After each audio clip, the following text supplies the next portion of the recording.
Uy, ano ba sinisilip mo? Wala! Baka lang kasi nandyan sila, baby. Sasabihin ko sana, sabay-sabay na tayong kumain. Parang ang corny po pala na apat lang tayo, no? Hindi naman. Eh, kasi alam ko po na nandyan sila, pero hindi naman natin sila kasama. Oo nga.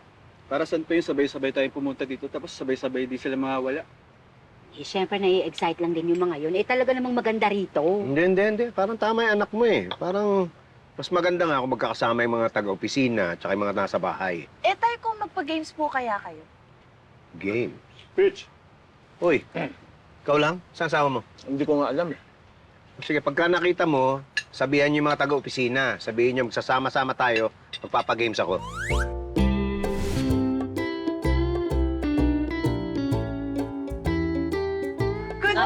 Good morning. Ako nga pala si Madam Estela. Ako yung organizer ng Binibining Pantubigan. Elena, pakibigyan mo silang flyers, Opo, please. madam. Hello Good po. morning. Hello.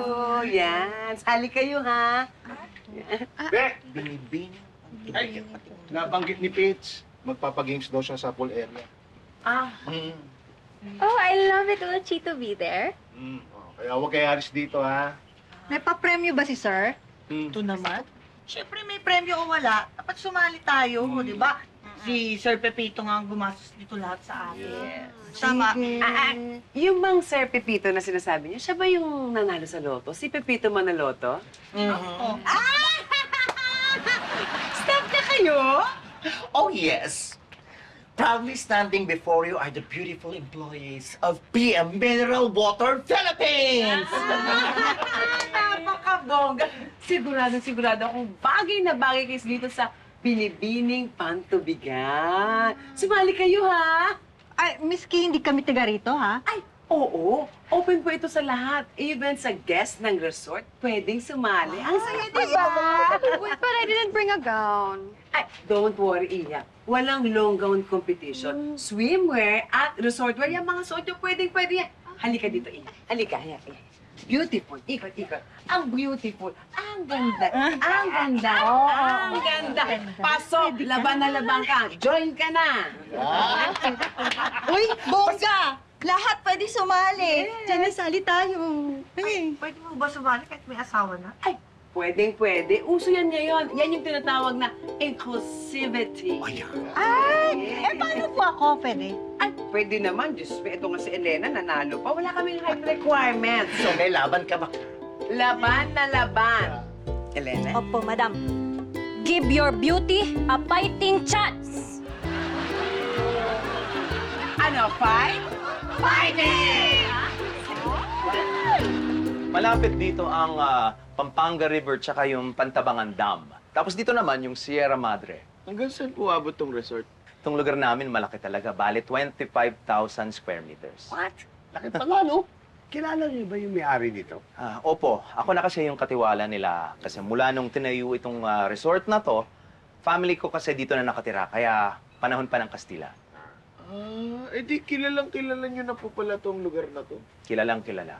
Alam na niya kung saan nakabaon yung mga natatagong kayamanan dito eh. What? May hidden treasure dito? Wala!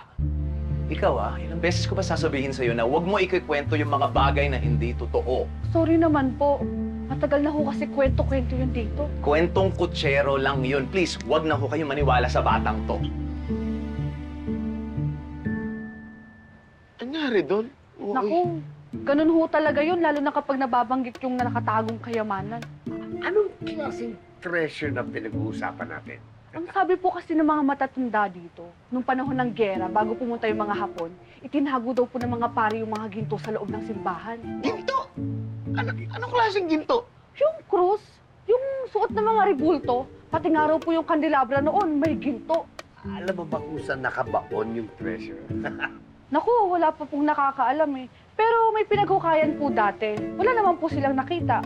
Ay, wait lang po, sorry po, maiwan ko po muna kayo. Okay.